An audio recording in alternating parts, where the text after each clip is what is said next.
hari ini kita datang lagi di tempat ini untuk memenuhi janji. Pada saat kita mendapatkan informasi penjelasan dari petugas BPJS bahwa ketika salah satu peserta BPJS meninggal, yang bersangkutan berhak mendapatkan santunan sebanyak 42 juta.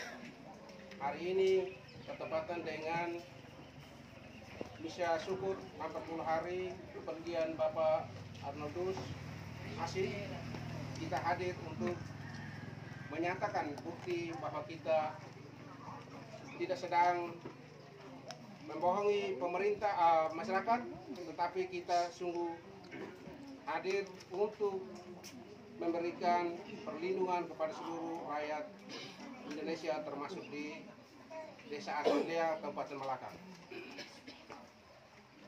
Sebagai gambaran bahwa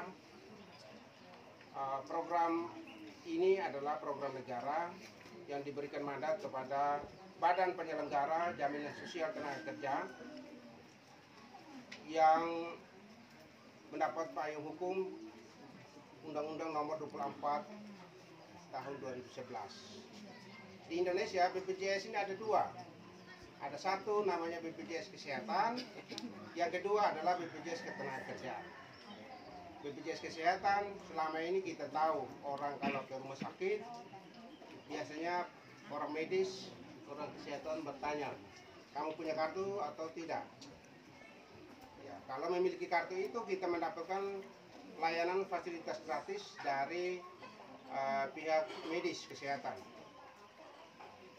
Tetapi BPJS Kesehatan, BPJS Ketenagakerjaan memberikan perhatian kepada mereka yang sakit karena celaka kerja. Ya, pada tahun 2014 biasanya BPJS Tenagakerja melayani mereka yang kerja di sektor formal. Ada yang kerja di perusahaan, ada yang kerja di lembaga-lembaga swasta, di LSM, di yayasan. Mereka itu disebut kelompok penerima upah.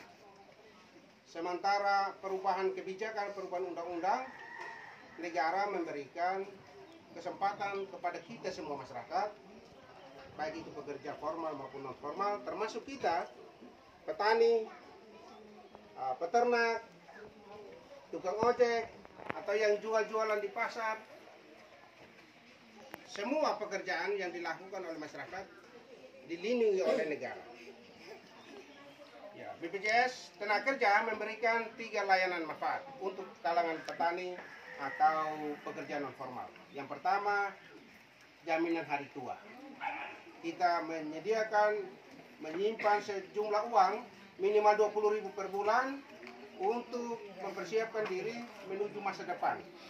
Ketika kita berumur tua, kita sudah punya simpanan, kita punya saving untuk bagaimana kita menggunakan uang yang ada untuk menata, mengelola hidup lebih lanjut. Yang kedua, jaminan kecelakaan kerja. Siapa yang tidak celaka kerja? Ya, bisa ya, bisa tidak. Ya, tetapi ketika terjadi risiko celaka, negara ada untuk meringankan beban. Semua biaya operasional dari tempat kerja menuju rumah sakit, dari ya itu dibiayai oleh BPJS Tenagakerjaan, termasuk OTO.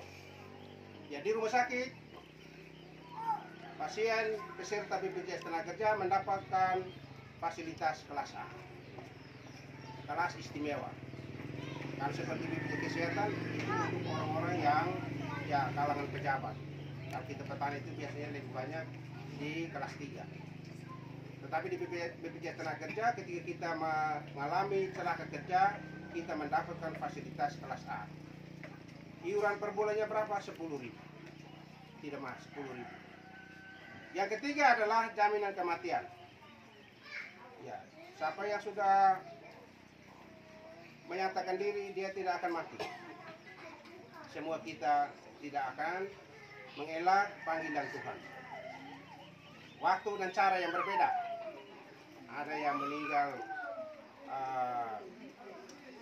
karena sakit penyakit, ada yang celaka kerja, ada yang tidak celaka, tetapi ada yang juga bunuh diri atau gantung diri dan mati. Semua orang akan mati. Nah, ketika mengalami kematian itu, negara hadir untuk meringankan beban keluarga dengan santunan 42 juta. Jumlah ini tidak terlalu besar, tidak menyelesaikan persoalan, tetapi cukup untuk meringankan beban keluarga. Iurannya berapa? 6.800. Ya. Untuk kita yang berusia 56 tahun ke atas, cukup mendapatkan 2 program. Jaminan kecelakaan kerja dan jaminan kematian. 10.000 tambah 6.800, 16.800. 1 tahun 1 bulan 16.800, 1 tahun 201.800. Bayar 10 tahun 2 juta. Ya. Kalau 42 hari ini kita terima, ini setara dengan 16.800 itu setara dengan 208 tahun. Apakah kita hidup sampai 200 tahun? 50 tahun ke depan itu kita nafas satu-satu. Ya. Jadi sekarang negara memberikan kesempatan untuk kita mendapatkan layanan dari pemerintah melalui BPJS Tenaga Kerja. Kita bekerja untuk 3 kabupaten, di Belo, di TTU, dan di Melaka. Kita keliling untuk 3 kabupaten ini. Kantor pusat di Atambua, kantor unit layanan di Beton di kantor BNI, kemudian di TTU itu di perizinan 1 pintu di sebelah kantor bupati. Sedangkan kantor provinsi ada di Jalan Lalamentek, Aroi Buku. Ada 1 kantor wilayah meliputi Papua, Ambon, Nusa Tenggara, itu di Bali. Kemudian kantor pusat di Jakarta. Saya kira ini lembaga resmi, ini bagian dari pemerintah. Hari ini Bapak As ada di sini untuk membuktikan kepada masyarakat bahwa pemerintah turut mengetahui pekerjaan ini. Kemudian kita semakin percaya, semakin yakin bahwa kita tidak hadir untuk membohongi Bapak Ibu sekalian. Tapi ini adalah kehadiran pemerintah untuk turut membantu menanggulangi kemiskinan. Secara tidak langsung menanggulangi kemiskinan.